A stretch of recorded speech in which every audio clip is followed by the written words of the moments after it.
Helo bawb a chroeso cynnes i chi i'r gwasanaeth sy'n cael ei darlledu heddi o Gapel y Priordy Caerfyrddin. Mae'n hyfryd i gael eich cwmni chi. Diolch i chi am ymuno ni. Bydd yr oedfa hon yn oedfa gymyn, ac os ych chi'n dymuno rhannu'r gyda ni yn y cymyn, gai ofyn yn garedig i chi baratoi darn o fara a gwydred o ddiod, a gewch chi gyfle i wneud hynny nawr wrth i ni fwynhau ein hemyn cyntaf. Croeso cynnes i chi gyd.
Ar y Sul hwn bob blwyddyn, fe fyddwn ni yma yng Nghapel y Priordy yn cynnal ein cerdded diolchgarwch.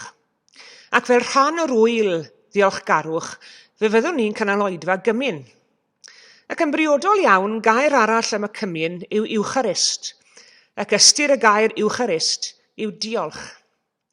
Ac fe gofiwn ni bod Iesu wedi dweud diolch, wedi ddeiantau gymryd y bara yn ystod y swper olaf. Gwrandewch ar gofnod Paul o'r hanes, oherwydd fe dderbynnu Iesu oddi wrth yr arglwydd, yr hyn hefyd a draddodais i chwi, i'r arglwydd Iesu yn nos y bradychwyd ef, gymryd bara, ac wedi iddo ddiolch fe'r hanodd.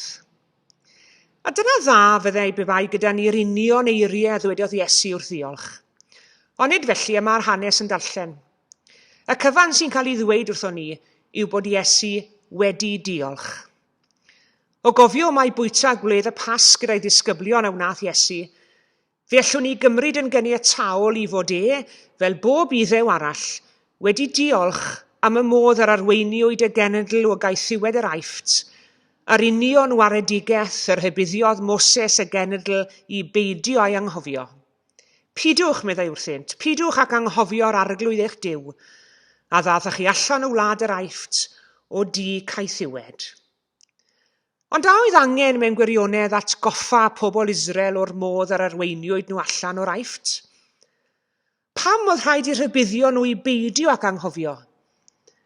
Tybed oedd Moses yn adnabod y natur ddynol gystal fel i fod e'n gwybod yn iawn am duedd pobl i ymffrostio yn ei nerth a'i cryfder ei hunain, gan anghofio'n aml am y sawl sydd wedi harwen nhw i ryddid. Yr un yw'r natur ddynol o hyd yn dyfe, ymffrostio yn ei gallu hi hunan. Ond yma wrth ffwrdd y cymyn, i ni cael ein hatgoffa o'r waredigaeth fwyaf a ddigwyddodd eriod yn hanes ddynoliaeth. Mai dim ond diolch allwn ni wneud, mae'n rhaid cydnabod bod ein diolchiadau ni'n brin iawn ar adegau. I ni'n cael ein hunain yn aml yn deisif am hyn a'r llall, yn gofyn am hyn a'r llall, tan ni'n deisifiadau ni fynd yn fwy niferus o lawer na'n diolchiadau ni. Ond mae angen i ni ddiolch yn does, ac nid yn unig diolch am y cynheia, ond mae'r gwyl ddiolchgarwch ac oedfa ddiolchgarwch yn gyfle i ni ddiolch am holl fendithion a breintiau y bywyd hwn. Yn gyntaf, mae angen i ni gofio i ddiolch am fendithion tymhorol. Mae pob diwrnod newydd yn frodwaith o fendithion i ni yn ei cymryd yn gwbl gyniatawl. Cartref a theulu, cwsg a bwyd a dillad, iechyd, gwaith i'w wneud a nerth i'w gyflawni. Mae pawb ohono ni wedi bwynhau ac yn dal i fwynhau llawer ohonyn nhw. A'r peth naturiol i'w wneud a bendith i'w diolch amdani yn dyfe. Ac mae dweud diolch yn gwneud gwahaniaeth nid yn unig i ni, ond hefyd i'r sawl i ni'n diolch iddynt. Mae dweud diolch yn fendith ddwbl. Mae dweud diolch i Dduw am ei fendithion yn rhywbeth a ddylai godi naturiol o galon y Cristion. Fe glywys i rhywun yn dweud rhywdro i fod yn teimlo'n flin am anffyddwyr, oherwydd i bod nhw fel nynne yn derbyn llawer o fendithion, does ganddyn nhw neb i ddiolch amdanynt. Nid fel yna oedd y salmydd yn teimlo. Fe enaid bendithio'r arglwydd a'r cyfan sydd yno fi enw sanctaidd i'w i gan ef, doedd e ddim yn gallu peidio diolch i Dduw. Bod deioni a thrigaredd Duw yn ddeioni a thrigaredd i bawb yn ddiw a chan, fe wyddon ni gyd fod miliynau yn ein byd ni heddi, a ni chael ein anodd iawn i ddweud diolch. Pobl heb y bendithion tymhorol i chi a fi yn ei mwynhau. Pobl sy'n ei chael ein anodd dal dau ben llun yn ynghyd, ac sy'n effeithio ar ei byw bob dydd ac yn arbennig felly, yn effeithio ar ei gallu i gael bwyd. Gwirionedd poenus iawn i ni ei ddysgu heddi yw'r ffaith nad ar dudalennau'n papurau dyddiol, neu ar sgriniau'n setiau teledu a'n cyfrifiaduron yn unig y gwelwn ni ddelweddau trist o effaith diffyg bwyd a maith ar fywydau pobl. Hynny yw, mae'r galw mawr am fanciau bwyd yn trefi Cymru yn profi fod hyn yn wir hefyd yn ein milltir sgwâr ni'n hunain. Ffaith arswydus sydd yn ein hysgwyd ni'r byw, bod na fanciau bwyd yn ein cymunedau ni'n hunain. Ac ni fy'r cyfnod diweddar hwn, arweinoedd at ddiweistra mawr, yn bryn o'i angen chwaith. Mae'n dda o beth i ni sydd â digon gennym, ddod at y bwrdd cymyn heddi, ond yn enw'r un a ddaeth yn dlawd mwyn ein gwneud ni'n gyfoethog. Nid oes gan neb ohono ni'r hawl i gymryd bara oddi ar y bwrdd hwn, os nad i ni'n barod i aberthu, mwyn i eraill gael ei bara beunyddiol. Ond mor bwysig yw diolch i Dduw am y bendithion tymhorol a dderbyniwn ni o ddydd i ddydd, mae rhaid i ni hefyd i gofio yr angen i ddiolch am fendithion ysbrydol. Beth yw rheini tybed? Cariad, gras, amaddeiant, trigaredd, rhyddid, bywyd tragwyddol, bendithion y gellir mewn gwirionedd i crynhoi i un gair, sef efengil. Crist yw'r efengil. Mae'n anodd iawn i ni ddod o hyd i eiriau i fynegi'n iawn y bendithion ysbrydol a ddaw i'n rhannu. Roedd yr apostol Paul yn filltir ar eiriau, a digon ohonyn nhw ganddo at ei wasanaeth hefyd. Ond mi roedd hyd yn oed Paul wrth fynd ati i ddiolch i Dduw wedi bodloni ar ddweud, Diolch i Dduw am ei rhodd anraethadwy, oherwydd i fod e wedi rhedeg mas o eiriau. Ystyr y gair anraethadwy yw'r hyn a ellir ei rhoi mewn geiriau. Mae un cyfieithiad Saesneg yn dweud fel hyn, "Thanks be to God for his unspeakable gift." Rhywbeth i ni ddim yn gallu ddod i fe'n iawn mewn geiriau. Rhywbeth i ni ddim yn gallu fynegu fe'n iawn mewn geiriau. Yr rhodd anraethadwy yw neb llai na Iesu Grist ei hun. Rhodd yr holl roddion a bendith yr holl fendithion. Ynddo ef y datguddiwyd cariad Duw. Ac wrth feddwl am gariad Duw yn Iesu, yr rhodd anraethadwy, fedrwn ni byth a pheidio a gweithredu. Yn gymaint ag i chi wneud un o'r lleiaf o'r rhain, i mi y gwneithoch, medde Iesu. Mae pob diolch yn gostus, a dyna yw ystyr offrymu diolch. Diolchwn i Dduw am y bendithion tymhorol ar yr adeg arbennig hon o'r flwyddyn, ond fe ddiolchwn hefyd am y bendithion ysbrydol, ac yn arbennig felly am rhodd yr holl roddion, bendith yr holl fendithion, Iesu Grist, a bydded i'n diolch ni droi yn weithred. Amen.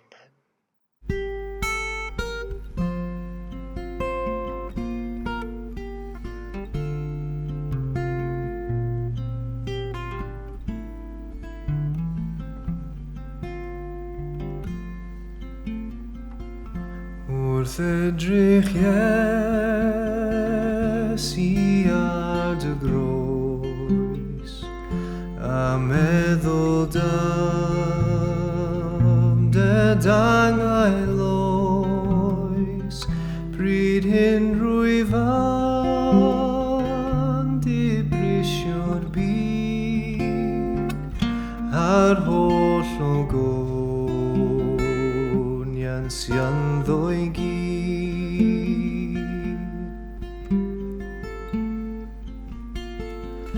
Na dim ymddiried trafwydd byw, ond yn dy angau difyniw, dy boenau di a farol glwy, cael fod yn ymfrost i mi mwy.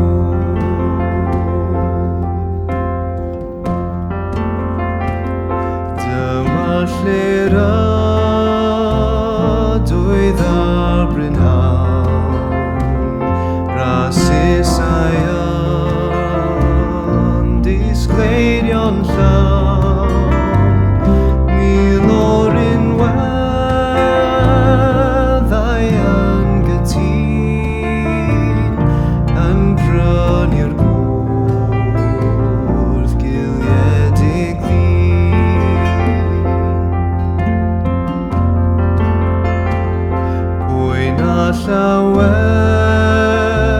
Llawenydd dan y loes, tristwch a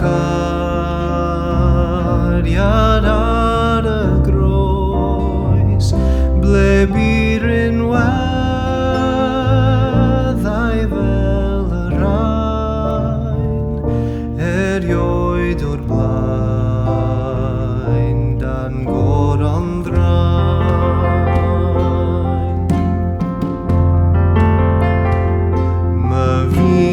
Berth a fer dy glod, bob eilyn sydd o dan y rôl, ac wrth fyfyrio a dy waed, fe gwymp bob delw dan fy nraed.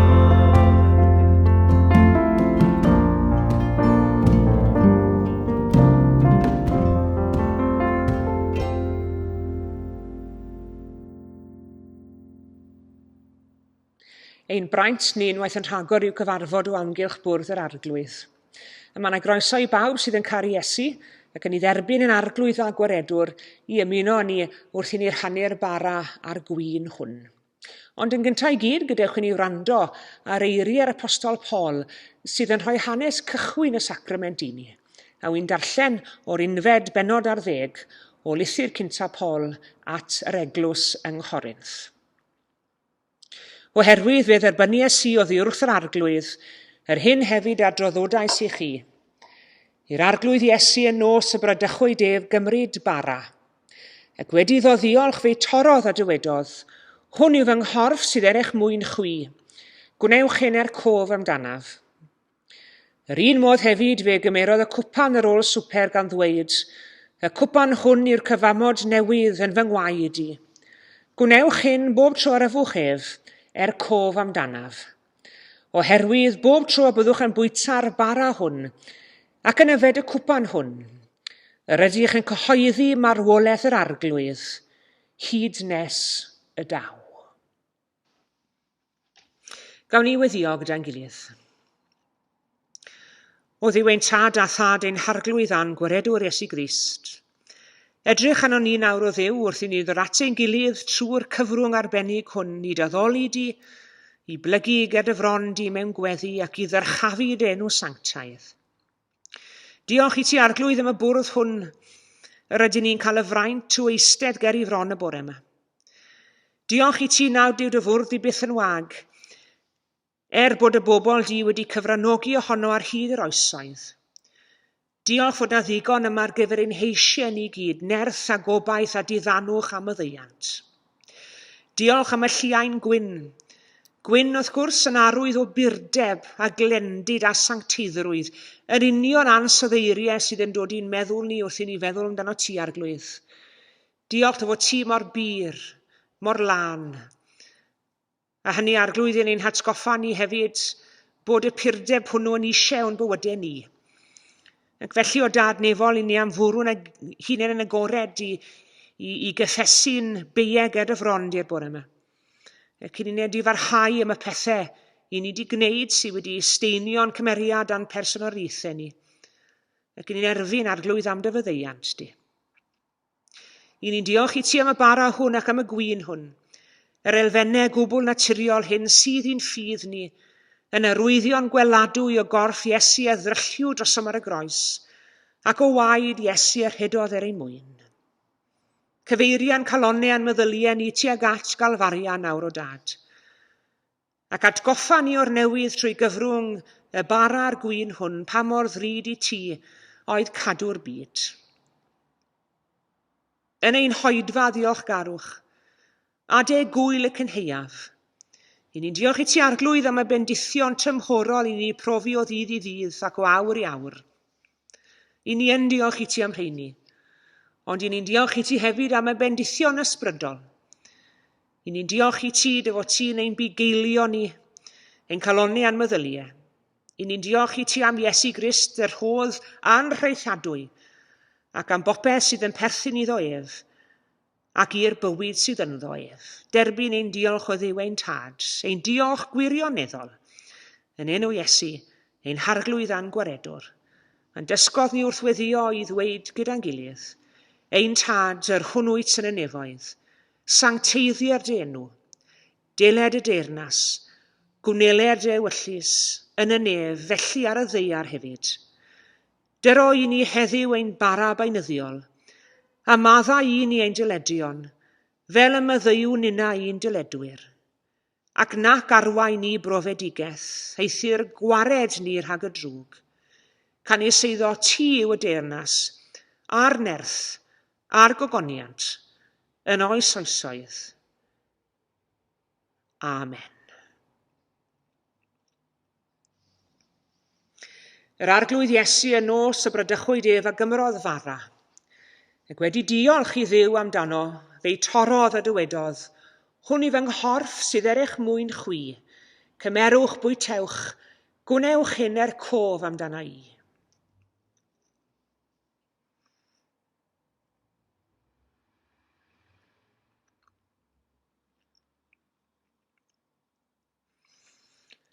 Yn yr un modd fe gymerodd gwpan ar ôl swper gan ddweud, y cwpan hwn yw'r cyfamod newydd yn fy ngwaed i. Y fwch o hwn cof amdanaf.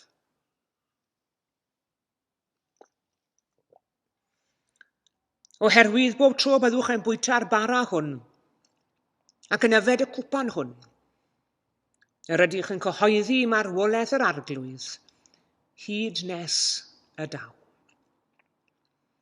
Pwy all beidio a chofio amdano? Pwy all beidio a threithi glod?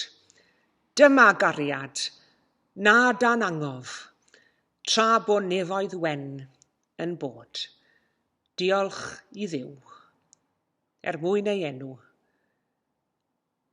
Amen.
Diolch yn fawr iawn i chi gyd am eich cwmni heddi. Tan y Sul nesaf, cadwch yn iach a diogel. Fo bendith i chi gyd. Gras sy'n harglwydd Iesu Grist a chariad Duw, a chymdeithas yr ysbryd glân, a fyddo gyda ni oll. Amen.